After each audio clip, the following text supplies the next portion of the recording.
But every penny that we spend on overhead that's not being audited, and you know as much as I do, Doc, that some of it is being abused, is money that is taken away from research. And that's just a fact. Let me set the scene. A congressional hearing room, microphones hot, and Senator John Kennedy locked in on a question that matters to every American who pays taxes, especially if you care about science and medical breakthroughs. With the scene set, let's jump right into the hearing. Senator Kennedy. Dr. Parikh, am I saying that right? You are. Thank you. Do you know anybody who's against biomedical research? I do not know anybody that's against biomedical research, but I know some. That's like being against children, isn't it? It is. It's like being against world peace, isn't it? It is. It's like being against golden retrievers, isn't it? There's some people that argue there. Okay. Well, let's get that out of the way.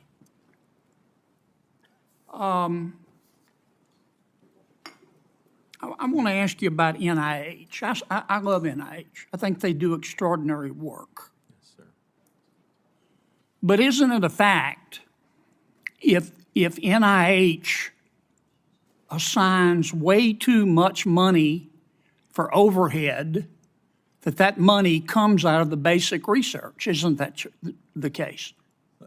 Senator, both those things are providing funds for research. And I agree with you that we need to make the administrative burden and the costs associated with it as low as possible, because we do want as much to go to Well, why research. can't NIH live with 15% overhead? Yeah. Senator, we have had a partnership that's been going on for 75 years in this country. Yes, sir, but why can't NIH live with 15% overhead? At this point, what that would do is actually turn institutions like the ones we've heard about here, it would actually make it to where they are laying off researchers and the support folks who are Well, the supporting Gates that work. Foundation, when they make grants, they limit overhead to 10%, don't they? They do, sir, but that is apples to oranges because they count different things And the in the Roberts overhead. Woods Johnson Foundation limits overhead to 12%, don't they? They do. Again, apples to oranges because they count different things. Isn't it a fact that the universities that receive the most money from NIH also have the biggest endowments? I haven't checked that, but it probably is true, Senator. And I agree with you. There are challenges that we need to work on. Well, let's take Harvard.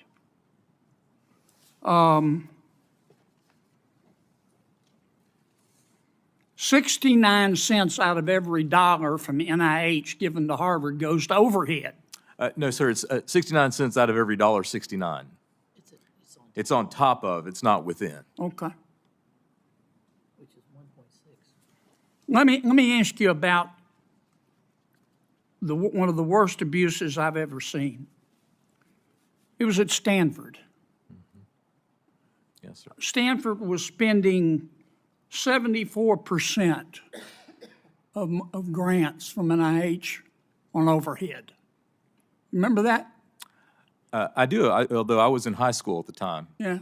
Yeah. Well, I wasn't. and they audited Stanford. Yes, sir. You remember what they found? They bought a sailboat. They found that Stanford was spending some of that money to pay the salaries of the employees at a Stanford-owned shopping center, didn't they? I don't remember that part. No, I sir, do. but yeah, okay. They found that Stanford was spending some of that money that was supposed to go to research, ladies and gentlemen, to renovate the president's home, Yes, sir. didn't they? I believe so, Senator. Again. And to when I was in high renovate the vice provost's home, too, didn't they? I believe you when you say that. Yes. And they also charged, Stanford took NIH research money to help children and applied it to depreciation on a Stanford yacht, didn't they? Yes, sir. Again, when I was in high school, sir. Now, does NIH audit every year the way these grants are being spent? They don't audit every year. There's a process for So they determining. just trust the universities? No, there's a negotiation that takes place between Yes, the sir, NIH but if it's a and the 5-year grant, university. Yes, sir. and they agree on indirect costs, they don't audit it every year. What if the universities lie to them? That is absolutely a possibility. What does fungible mean? Fungible means that you can move money from one place to another. And money's fungible, isn't it? Money is fungible. I'm ready to have a productive discussion. I've got to go to another committee. Maybe you'll have it today. I haven't heard it. Yes, sir. What I've heard is the implication is that anybody who is against asking hard questions about the overhead and spending is against biomedical research. I wouldn't say that, sir. I think you are a champion. And I don't agree with that. Yeah, I don't either. But every penny that we spend on overhead that's not being audited, and you know as much as I do, Doc, that some of it is being abused, is money that is taken away from research. And that's just a fact. And if you care about this child here, and I know you do, we all do, then any money spent illegitimately on overhead to pay the salary of a professor in the humanities department at a university is coming out of her research. And it's not wrong to ask questions. It is not wrong to ask questions. No, it's not. Not at all. And Senator, I think it's actually important to ask those questions and optimize the system. And I don't understand why these universities cannot live on 15% overhead when Gates Foundation limits them to 10% and the Johnson Foundation limits them to 12%. Yes. I don't understand it. All of a sudden, if they don't get 35% overhead, civilization is going to melt. It is important. My mama didn't raise a fool, and if she did, it was one of my brothers. Right off the bat, let's get one thing clear. Just like Senator Kennedy did, this isn't an attack on science or on the researchers out there chasing cures and fighting diseases. I think we all agree, the NIH, our National Institutes of Health, does life-saving, world-changing work. But where the money goes, well, that's a question worth asking, and that's exactly what Kennedy's grilling is about. He's got a simple point. Every extra dollar spent on overhead, the admin, the buildings, the stuff that isn't actually science, is a dollar not spent on research. Kennedy wants to know if private foundations like Gates and Robert Wood Johnson can cap overhead at 10, maybe 12%. Why can't our government do the same? Why not cap NIH overhead at 15% and make the most of every taxpayer dollar? The witness, representing Stanford, pushes back. Overhead pays for things that keep the lights on.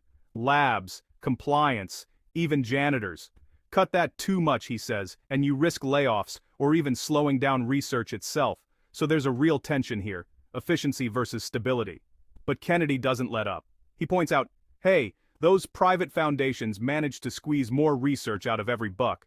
The Stanford rep insists it's apples and oranges, says the way the government counts costs isn't the same. Still, doesn't the question stick with you? If foundations can do it, why can't Uncle Sam?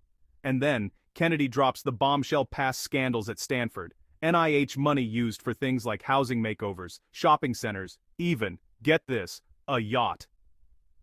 The witness tries to wave that off as old history, but Kennedy's point lands hard. These grants, they're not audited every year. A lot of it comes down to trust. Here's what I'm thinking. The schools that get the most NIH cash are usually the ones with the biggest endowments. If anyone can handle a little less in overhead, it's them. When overhead gets bloated, or worse, abused, the price isn't just in dollars, it's in fewer experiments, fewer breakthroughs, slower progress for patients and families waiting for hope. So here's the bottom line.